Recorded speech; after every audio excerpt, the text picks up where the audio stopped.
The recording started. Okay, thank you very much, Julie. Welcome everyone to the September JCB.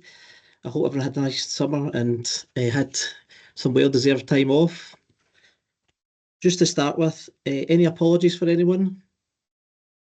Chair, we have apologies from Councillor Airlie Nicholson. There's also one from Mark Ferguson from Unison, if that can be noted, Julie. Absolutely. Moving on, any declarations of interest and transparency statements? Councillor Mullen? Yeah, I'd just like to, it's a connection, page 341, it mentions NHS. I'm still technically employed by the NHS, but I'm seconded to my trade union on a full-time basis, but just to make that statement. Thank you. Okay, thank you very much, Councillor. Councillor Gilmore? I'm a member of Unite the Union. Okay, thank you very much, Councillor. Councillor Hughes has put a wee message in the chat. She has, I think, a sore throat or trouble speaking, and she has put in a connection because she's a member of Unison. Okay, thank you very much, Julie. Okay, moving on to the items on the agenda. It's health and safety. Sorry, in my excitement, I rushed to go on this meeting. I should declare that I'm the president convener of the GMB union. Sorry, I usually do that first, but I forgot there. I was kind of rushed a wee bit. Thank you. That's no problem, Councillor. We'll get that. Thanks very much, Stephen. Thank you. So moving on to health and safety and wellbeing. Is it Stephen Fanning? Thanks very much, Chair. That's me. Thank you. Good afternoon, Board. Just to say that this report is in its standard format as always, and it's in the same shape for the board to see. I'd just like to pick up a couple of highlights just to give the board a wee bit of assurance that we're continuing to drive the health and safety culture within the organisation and keeping our employees, which is our greatest asset, as safe as possible. As you can see from in the report, 4.3, there was 16 construction site visits. Now they're probably a wee bit more than that, but at the time of writing it was 16, but because it was a school holidays over the period, the team were out there to support. We make sure that where there was any works done in the schools that we'll come back to a safe environment for the kids. As you can see, a lot of it's the ramp works, the new builds are in there, Dargavel, and obviously the works for the new grammar as well, which is going on really well. As part of that other side of life where we do compliance checks and make sure the welfare arrangements are there for everyone, section 4.4 of the report, there was 28 site visits since the last JCB, again looking at what the health and safety arrangements are within those properties that the team visited. To give you a bit more support, again, we still continue to assess the contractors to make sure they're fit for purpose coming into the organisation and doing work for us. So there's 30 high risk, which these are ones that tend to be construction based, or there are elements in there where they work at height, and there's 13 low risk. Again, I need to emphasise the point, the value of the contractors has no bearing on the risk level for us. We look at it to see what activities are taking place, and if we see that there's certain things that are in there that require further investigation, then we will do so before we pass it. 4.8 talks a wee bit about the number of incidents, 168 health and safety incidents reported in the period. That includes staff as well as service users. As we can see, still the biggest challenge facing across the council, which is a national problem, is violence and aggression in the workplace. And just to give the board a bit of comfort, we're looking at this both in a Renfrewshire perspective, but we're also sitting in with the West of Scotland safety practitioners and also a national health and safety group of practitioners that are looking to see if we can look at violence reduction strategies and support staff that are out through if they've been involved in one.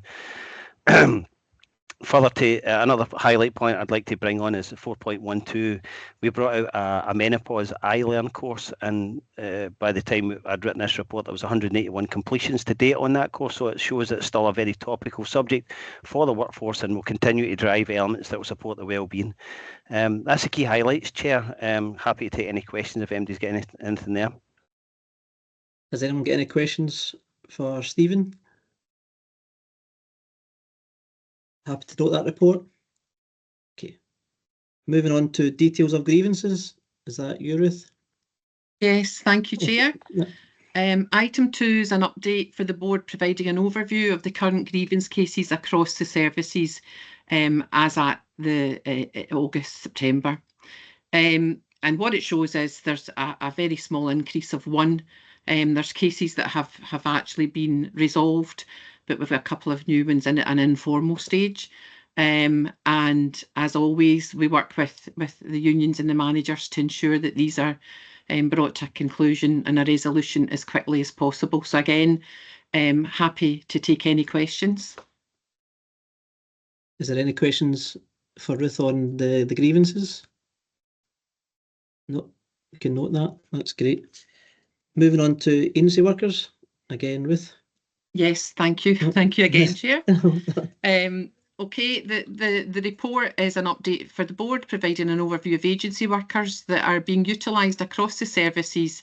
And these are kind of as at the end of July, because by the time we to do the reports, the August month wasn't complete. As we expected, there might be a wee bit of a spike over June and July, but actually the numbers are down from when we had the last board in June.